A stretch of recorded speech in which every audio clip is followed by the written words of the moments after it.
It's time for Where You Live with Gene and Tony, the show that's all about owning, buying, selling, renting, and association management. If it involves a home, we'll talk about it. Here's your chance to get your homeowner questions answered.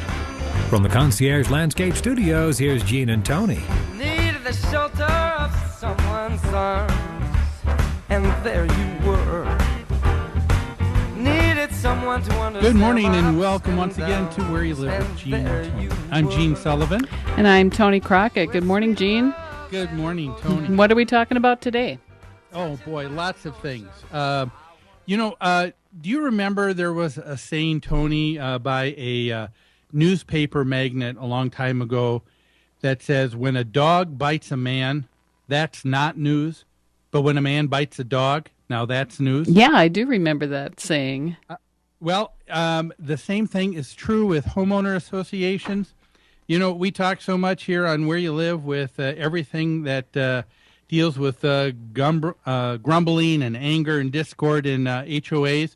So when something nice happens, that really becomes news? Yeah, And, I'm afraid so. What's that? I said I'm afraid so. I'm afraid that's true.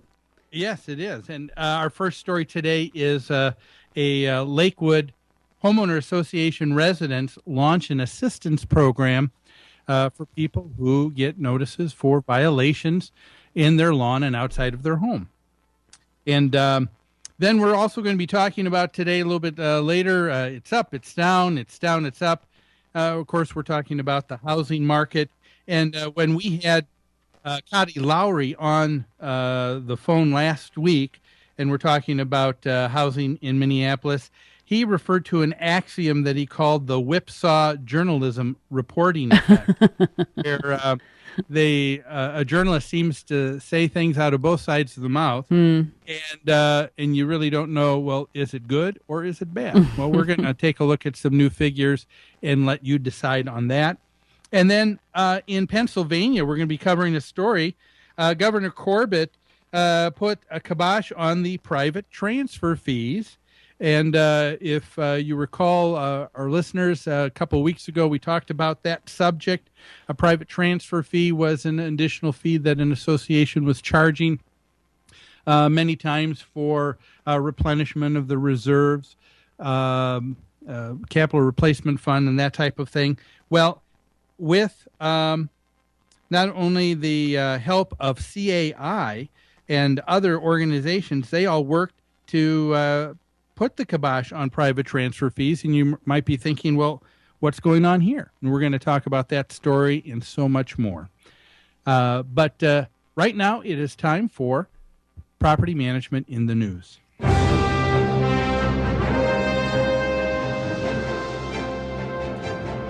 And today, Property Management in the News, of course, is brought to you by Pest Control Services.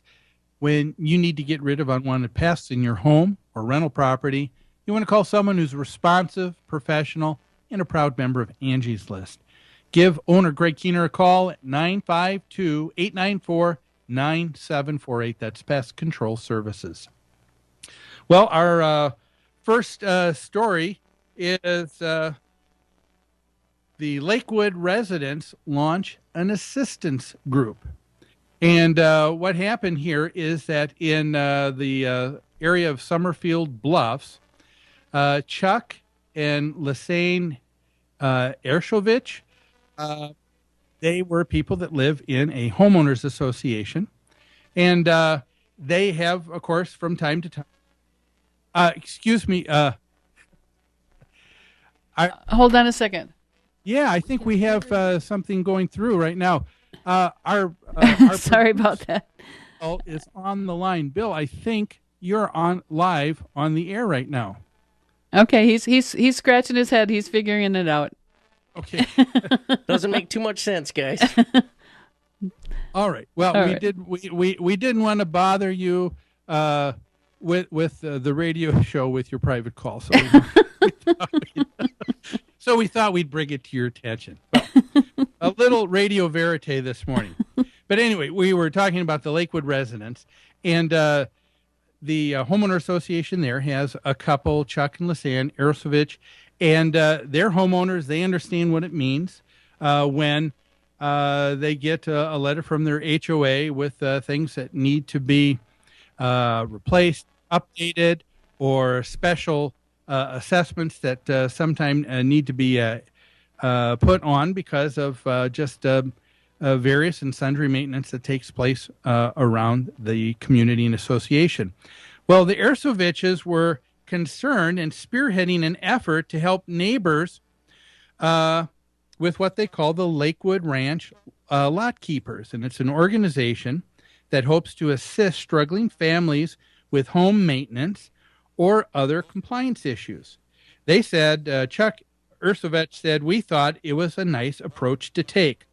A lot of people are hurting. This is a good way to attack the problem. I guess a team of volunteers help homeowners correct deed restriction violations that they would not otherwise be able to fix because of finances or other reasons such as being elderly or disabled. A great idea, don't you think, Tony? Oh, this is so refreshing. It is so nice to hear a story like this. Instead of forming a group as Gary Solomon does is it Colorado? Yep. Or some of our other guests, to fight the Homeowners Association and try and beat down their neighbors who are serving on the board, this group was formed to help the community comply with the covenants and restrictions that everyone signed on for. I just love the idea. And I wish more effort were going into that in homeowners associations. I do too. I agree with you wholeheartedly. I mean, here is an approach. They said, we want to tackle the problem. And then in the next sentence, Mr. Ersovich doesn't say it's the board and it's their being. That's right. That's right. I'm going to the state legislature to draft, to push for new legislation to keep them from bugging me about my brown lawn or whatever. That's right. They said the problem is that there are people that are elderly that may be on fixed incomes, people that are down and out, people that are disabled. Let's see if we just as neighbors help one another. That's right. That's right. It's just a great idea. Nobody likes to see someone fined or worse, foreclosed on because they haven't been able to keep up their property because of very legitimate reasons. So this is neighbors helping neighbors in such a positive way. Yes, it is. And, I didn't speak, but was in email communication with Mr. Ersovich over this last week. They were unable to come on the show. He said he would be able to in the future here, and I think it'd be kind of fun to have him on to talk for a few minutes. Yeah, it'd be nice to get an update and see how that his volunteer program is progressing. Yes, and the one thing that he was concerned about, he said there was an article in the St. Petersburg Times that went back to October 2008, where it says there was a senior citizen who was having trouble with his homeowners association, and he was jailed.